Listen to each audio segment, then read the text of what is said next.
This is Inside Indy. If you're suffering back pain, you're not alone. In fact, it's more common than you might think. And here to help us, because I have some, the doctor's in the house. He is Dr. Keven Macadaeg, right? Very good. You are the founder and vice president of the Indiana Spine Group here in Central Indiana, and you're also a minimally invasive spine specialist. That's correct. Welcome to the show. Thank you so much. I really appreciate being here. Man, I mean, I know that I have experienced back pain off and on. And the first thing I attribute it to is I'm getting older, and I am getting older. How common is back pain for people? Well, it's one of the most common things. We all know the adage of the thigh bone's connected to our knee bone. Well, the spine is connected to everything. It's very sophisticated. And when we think of the back or the neck, we're saying one word, but within that word, we have 33 vertebrae, we have 24 discs, we have a plethora of nerves, the spinal cord, all these hundreds of attachments of muscles and tendons that can get in trouble as well, 60 or so joints in the spine. And any of these things can hurt. And about 85% of us at some point have an episode of pretty substantial back pain at some point of our life. So when you mention all those things and how they're all connected, and then we do have something, that's pretty small when you look at the big picture of everything that's involved there, that we may have one pain, we've got millions of other things that are connected to our spine that are okay. So, yeah, it's very true. When you think about it, the spine, to me, is just an engineering marvel. It really is. You have all these things that the spine has to do, of which you have muscles that allow us to move sometimes under extreme conditions. I think of my daughter all the time. She's a 15-year-old dancer, and the way she can move like a snake, it's like, how the heck does that spine stay together? And yet we ask it to do so many things, sometimes very strenuously, and yet it has to house the most fragile components of our body, which are the spinal cord and nerves, and somehow function through all that. Right. You think about your athletes like the LeBron James, all the major athletes, and they're running up and down the court. It's just amazing, the wear and tear our bodies and our spines take. So, the people who are experiencing the back pain, and I know it's kind of hard to diagnose their conditions because I would think they're vast. So what are some back pain or conditions of back pain? Well, there's an awful lot, but you touch on most common, yeah. You touch on a subject that has always been very difficult in most cases. The usual name was called non-specific low back pain, which means we don't really know what's going on. You just have back pain. The majority of back pain is okay. If you can live with your back pain, then stay away from me, okay? If you can do the simple things, the anti-inflammatory medications, or simpler analgesics than that, simple exercises, going to see your chiropractor or your physical trainer, those are things that we always want people to take advantage of before they have to see a specialist like us. Typically, and I tell this to patients all the time, your back will tell you when there's an issue. It will become such a severe ache that it prevents you from doing just normal daily activities. You might experience numbness or weakness into the legs. The most common reason why a person does have back pain is perhaps a sprain, muscle or ligament pull, but those sort of things typically don't last long, nor do they make you go to the physician. If they go to the physician, then that's usually the primary care, so they don't get to our level. However, when the back pain is very severe, it'll tell you, and it will not just sometimes be very severe, but it'll be prolonged. And it'll take you out of your occupation or wanting to do the things that you really need to do, not the things that you want to do. And that's when you end up seeing someone like us. My brother, that happened to him where he would just end up lying around all the time, and he ended up having to have surgery, and I don't know the details of it, but he certainly is more mobile than he was before, but still I can just tell he's a little slower than he used to be, but it was pretty devastating, and I'm not sure what brought that on. What typically causes one to be debilitated by back pain? Is it the matter of the spine or the discs, or what's going on? Yeah, well, as I was saying in the beginning, there's an awful lot of complex components to the spine, and by far the most common reason why a person has back pain that puts them down on the ground as if a knife is stuck in their back is a disc. Whether it's torn, which is like a knife stab type of ache, a lot of back spasms. If the disc outright herniates, so the gel leaks out and pushes up against the nerve, then they have sciatica. That can be exquisitely painful as well. Okay. Very, very painful. Okay, so I'm going to have you diagnose me right now. Okay, so it feels like my tailbone, like it burns at the very bottom. And like when I walk, it hurts, or especially when I get up in the morning. And it just, sometimes we can see what we feel in our own minds, and it feels like at the very tailbone. It doesn't feel like it's straight anymore, like it's crooked, and it hurts. It just aches, like a burning sensation, actually. So then I'll ask you some questions. Is it usually worse in the mornings? Yes. Is it worse when you sit or stand? Actually, either one. Sometimes even sitting, it'll be kind of uncomfortable. But so if you're standing. sitting for a prolonged period of time, but it starts bothering you, and you feel as if you want to get up and about, is that correct? Sometimes, yeah. Sometimes. I think I notice it more when I'm up, but I've noticed it when I sit down, because sometimes I can't sit right. Okay. It feels well, I'll take a stab at it. Okay. And I'm sure other people have suffered this. This is why I'm asking. Yeah. Well, you're talking very, very commonly. It's back pain is very common. I'll take a guess at it. I very well may be wrong. I didn't have the opportunity to examine you or look at films. Okay. But having said that, what's interesting about disc pain, I think that you most likely have a degenerative disc. Oh, okay. It starts when we're in our late teens, so don't think that you're falling apart. Okay. As young as you are, I can't imagine that. So anyway, what's interesting about discs is that they'll cause this persistent ache in the back. You typically can't put your finger on it. It's not tender, and it prefers to move around, unlike arthritis. Arthritis, almost by definition, you hate to move that particular joint. There's a lot of joints in our spine. You don't want to move them. Whereas if it's a disc will start telling you that it hurts when you're sitting or standing for prolonged periods of time. Okay. Let's talk about treating that or any other back pain conditions. What are therapies available now? Yeah, fortunately, the majority of back pain issues, non-specific back pain, is very amenable, and this is what we emphasize, is like a structured exercise program. And my emphasis is on core strengthening, going to your gym, and just asking an exercise trainer. My doctor says I need to work on my core, and every exercise trainer in the world knows what to do in that regard. And so we want them to be independent in doing that sort of exercise. So it's core strengthening, flexibility, and aerobic exercise.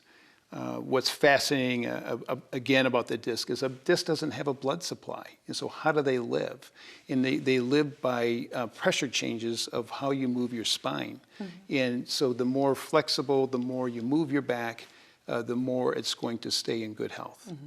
So that's the most common reason why a person has back pain, the typical thing that we would recommend. Going beyond that, as in someone has a back issue to the point where they need an intervention, it depends on what that is, but we treat everything. So the herniated disc, the fractures, pediatric problems like scoliosis or spondylolysis, which is a young person's type of fracture in their back, degenerative problems, tumors in the spine, from all the way from the neck all the way down to the low back. And you hate it when you hear the story about somebody being paralyzed, but I did want to bring this up. What advice do you give to all of us in terms of protecting our spines? Because that's kind of like the worst case scenario. You think of something happening where a person is paralyzed. And I know when I get in a car, sometimes I'm not worried about so much about dying as I am about paralysis. So any advice from the Indiana Spine Group in terms of how do we protect our spines? Well, it comes down to my point that I emphasized in the beginning. It truly is about conditioning, about to keep the core. And when you look at a spine, we all kind of have this general idea of what it looks like, and it has all these things that come off the side. Well, those are all attachment points to strong muscles and ligaments. And so I tell anyone that's around 50 or older that they're entering their second half of their life, and the first half is a gimme, the second half is not. And so you have to work at it to avoid injury. So keeping things strong and flexible are by far the most important thing. Okay. Wow. And that's interesting because years ago, I was told to go to therapy. And then when I got there, it was basically a series of exercise. And so are you finding a lot with patients that they're just not doing that in terms of the strength training and keeping flexible? Yeah, I think what I would want to emphasize there is that the physical therapists, chiropractors, we have them working at Indiana Spine Group as well, and they're just so excellent at what they do. We're very dependent on them in the sense of keeping the patient going and doing the right things and getting them educated and avoiding the invasive things if they can. And so a lot of that information and education comes from them as well. Okay. Okay. How can people get in touch with you at the Indiana Spine Group? Well, IndianaSpineGroup.com you don't need a referral to come see us. Oh, really? You don't? We've become such a referral center that I would say that maybe about a quarter to a third of our patients are now coming from out of state. So really? They just, coming from all over the country now. Okay.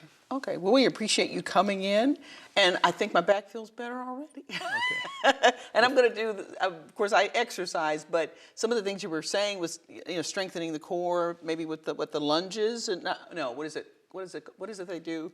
The planks. The planks. The planks. Yes. Yeah. That's everybody tells me to do that, so I'm going to do them. Yeah. Just because of you. I appreciate you coming in and sharing the information, educating us and enlightening us, because there are a lot of people out there who are in pain, and so hopefully they'll seek out help and get in touch with you. Thank you so much for coming in. Well, thank you so much. All right. And we'll be back with more here on Inside Indy after this.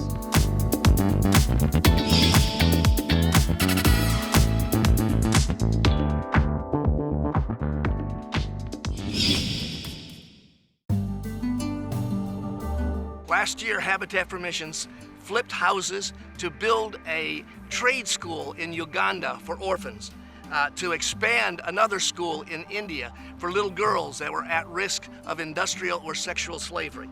Right now, we are in the process of doing a build specifically for a group called Beyond the Storm, a disaster relief organization here in the U.S.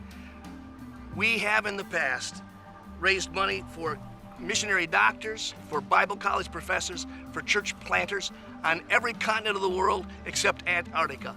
And we're ready to do more. We've had inquiries from missionaries in Russia just recently, another one serving in Zambia. And all we're doing is looking for more homes that we can put our tradesmen to work to renovate them, to sell those homes so that we can continue to donate money to Christian mission. So if you're interested in selling a house, please contact us.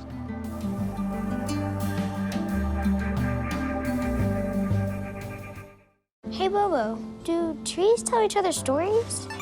I'm sorry, I'm afraid I don't know that. Hey, why don't we go find out? Listen.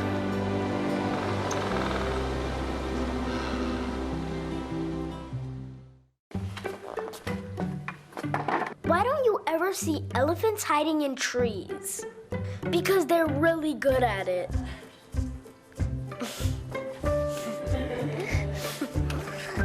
Yeah, I get it.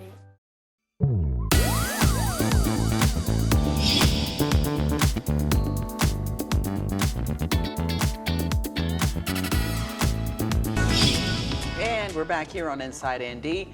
And with so much crime in our community, and you just feel this need to protect yourself. And I know you've probably been thinking about it. I've been thinking about it, how to do that. Been thinking about packing some heat. But do we know how to do that? and how to use a handgun properly. And we have someone in the studio with us, an expert. She is an expert, I'm telling you. She is Paula Beeson. Hi, Paula. Hi, thanks, Kelly, for having me. You are the owner and instructor at Safe Shots. Yes. Which is located where? I'm in Kokomo, Indiana, but also willing to travel to other parts of our area in order to train people on firearms safety and legal use of firearms here in our great state of Indiana. Okay, so you train people. You also do a lot of public speaking as Yes, well. I do. So Yes, if somebody I do. is watching and would like to invite you out, they can get in touch with you. So. Certainly. Well, we appreciate you coming on Inside Indy today to teach us. She's going to teach us. This is a class for you about protecting ourselves. And of course, this is a hot issue in terms of what's going on in the news and the rights to bear arms and all that. And we think about the mass shootings that happen in Vegas and in Texas and that kind of thing. So, but let's start with to own a gun or not to own a gun. You say what? I say own a gun if you can get properly trained to do so. Good point. People purchase firearms, they put them in a drawer at their home, they feel like that's insurance. It's not. It's worse than not owning one at all, because the safe and proper use of that firearm, storage thereof, how to take care of it, to know what ammunition to use, and most especially once you enter the public venue, where can you and where can you not legally carry that firearm, and what is deadly force? When can you use deadly force? To pull a gun out and wave it around is brandishing. That's against the law. In my classes, we go through a lot of this information so that people do not have the wrong information or carry about a myth that they have heard and get themselves into trouble. Since it is, and again, it's a very controversial issue, and especially we're talking about weapons like AK. What is it, 47s? AK-47s or AR-15s. Okay, and that's where the controversy is. But you would think, since this is such a precious right to bear arms, that we're not taught this in school. Wouldn't it be kind of cool to know this like when you were a kid? Because you're saying a lot of key things, and I think this is when you talk about, when they say the liberals or the conservatives, is some of the liberals' concern is that, yeah, we got the right to bear arms, but are we educated? Do we know what we're really doing with them? And you've got people out there that, and I wouldn't say have no business having it, but they're not educated on it. Precisely. I feel that we all have that right, but with every right we have, whether it's to drive a car or it's to feed ourselves or whatever it is, we have the responsibility to understand what we're doing. Okay. And with the right to bear arms, which was given by our Second Amendment to the Constitution, that's a wonderful right to be able to protect oneself, and it's been there since man has existed. However, to ensure that right, we need to bear the responsibility that goes with it. Schools, we need to get this information out to the schools. And it's not that I want every child or every family to have a firearm, but in our country there are millions of them. Consequently, your child, your grandchild, your niece, your nephew are going to be exposed to a firearm at some point in time, and you're not going to be there. So shouldn't they know as much about keeping safe around firearms as they do about, let's say, the tornado drills they have at school, the fire drills, where does the family meet if there's a fire in the home? All of these other safety issues that children are exposed to, should they not also be exposed to the safety issues that go with firearms? Okay, let's talk about this. The 3 rules for safe gun handling, and they are what? And they are, first, always keep the gun pointed in a safe direction. So when you have a gun, like these 2 individuals, he's got it pointed out and away from the 2 of them, not toward one another, not sideways toward an individual. In the gun range, I even see people there who are not displaying proper handgun etiquette, and they're waving that gun around. No, point it at the floor, point it at the ceiling. Be sure that you're not pointing that at another individual. You don't point it at anything you're not willing to shoot. Yeah, it's kind of like when you're in, I remember learning in home ec how to hand somebody scissors. And my teacher taught me you hand them, you don't with the pointed end of the scissors, you hand it with the handle. With the handle, and it's the same thing with the firearm. Second, always keep your finger off of the trigger until ready to shoot. And we can see this blue finger here outside of the trigger guard. So the index finger is actually alongside that firearm, not in the trigger until you are on target. Therefore, if your finger isn't in there, gun's not going to go off. Right. Very Good point. simple. Good point. And third, always keep the gun unloaded until ready to use. And they're showing you with the various firearms here, you have the handguns, the rifle, and the shotgun, how to show that that gun is unloaded, that the chamber does not have a cartridge in it. If that gun is being used for concealed carry, in a purse, waistband, ankle holster, what have you, it's loaded, okay? Bedroom drawer even. If it's somewhere else, should it still be loaded? So that's kind of an iffy area, again, with whether to have a gun, whether not to have a gun. Where is it loaded? Where is it unloaded? My rule at home personally is if it's loose in my house, it's loaded. Assume it is. Okay. If it is in my safe, I unload them before I put them in my safe. That way, if my daughters have to come to my home to take care of my possessions, we're not worried about what's in the gun safe. So everyone should establish as well with their family, what are the rules for this? What does it mean ready to use in my home? Where might it be? And how do I maintain these three so that every member of the family is safe? Wow, okay. I was robbed Okay. 4 or 5 years ago Wow. in a driveway. I was sitting there and somebody came up with a gun. Wow. And so, of course, when something like that happens, and I survived, you think, okay, I got to start packing heat. So to pack heat or not to pack heat, and I guess, because I've been told years ago by even some police officers, well, if you carry it, you have to be prepared to use it or somebody getting it from you. And I don't know if that I'm buying that now. I almost kind of like, well, you're a girl, you don't need to have a gun. But what do you say? I say carry it, but know what you're doing with it. And that means you go out and you practice frequently. You don't buy it, take one class off me, throw it in the drawer and say, okay, I'm safe. But you need to practice routinely. I tell my students at least every other week, preferably more than that, but not everybody has that much time. It's just like working out at the gym. You can't work out once at the gym and say, okay, I'm great, I'm healthy, I'm good. I'd like to, but yeah, you're right. But yeah, we don't have that kind of time. So carry something. Before you get to the gun, however, what are some other things that you can do to be safe? Situational awareness, like sitting in your driveway, and we've all done it, sit in the driveway, oh wait, I gotta call mom. Dial in the cell phone, I'm not aware of anything else going on around me. That's not a good place to be. In our world, we needn't be paranoid, but we do need to be aware. Be aware of our situation. Don't be like the girl in the video that fell in the fountain while she was, playing on her cell phone. Same thing, be situationally aware. File a plan with your friends and relatives. Let them know where you're going to be that day. My real estate agent students often will say, I'm showing a home by myself. I need to tell someone where I'm going to be, how many hours I'm going to be there, what to expect. If they don't hear from me by noon, come check on me. Okay. Some things like that.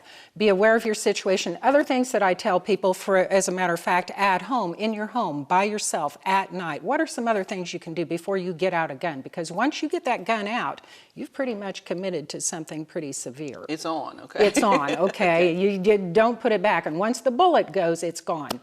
So here are some other things that I have on our table in front of us, especially for some of my older students and my mom I'm thinking of, who is 85, has severe arthritis. What can she do? She is not capable of firing a handgun.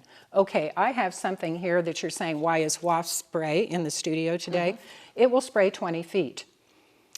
In a face, mucous membranes and so forth, this burns every bit as much as your mace or your pepper spray or your pepper gel, which are these two. This is gel, this is spray. Spray will spray back on your face on a windy day. Think about that when you're outside the car in your driveway. The gel will not. The gel's going to adhere to that individual or assailant. So anyway, at night, if you need to, you just press on that button, you're right there. As where with these, you have to turn it and press down. Flashlight. See what's going on. This one has a rough edge. This can actually be used as a weapon on the front edge of it. This one looks even more damaging, very heavy, also a very bright flashlight. Keep that under the bed. What's this? Nice. The extra key fob. We all get 2 key fobs unless you've got one of those things that don't have a key to them anymore. But a key fob, it has right here an alarm button. Okay. That's by your bed. Switch on your car alarm. Somebody in the neighborhood will hear something. They may not rescue you, but they may call the police and say, hey, there's a strange car in their driveway over there, and there's a Right. busted window.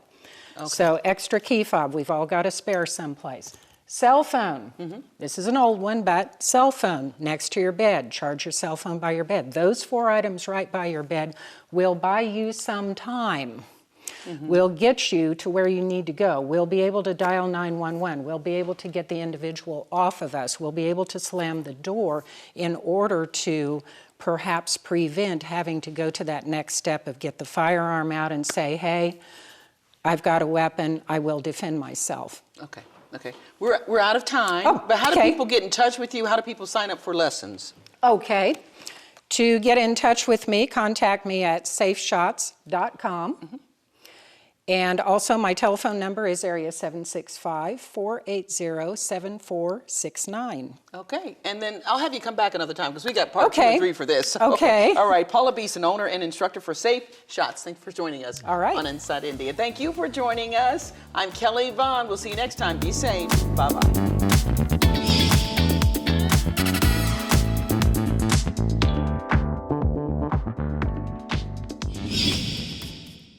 Bye, Janet. It's nice seeing you again.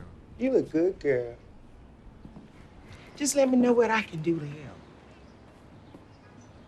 Well, to help me, she'd have to help every day. Every hour, every ouch, every time my wife calls for help. I mean, maybe she could help me make her lunch. But the crust, all the crust has to be cut off the corners. She could help me run to the doctor for the 5th time this week. Help me with the specialist and the second opinions and the painful paperwork of our paperwork. Help me deal with how hard it is seeing my wife's name on so much paperwork. But this is on me.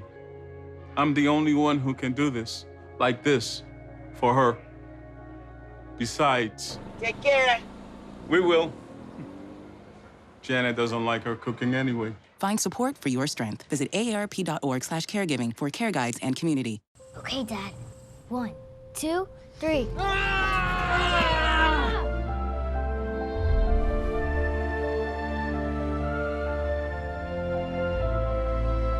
You saved me. Dad? Are you okay? I'm fine, dear. Your hero needs you now, and AARP is here to help. Find the care guides you need at aarp.org/caregiving.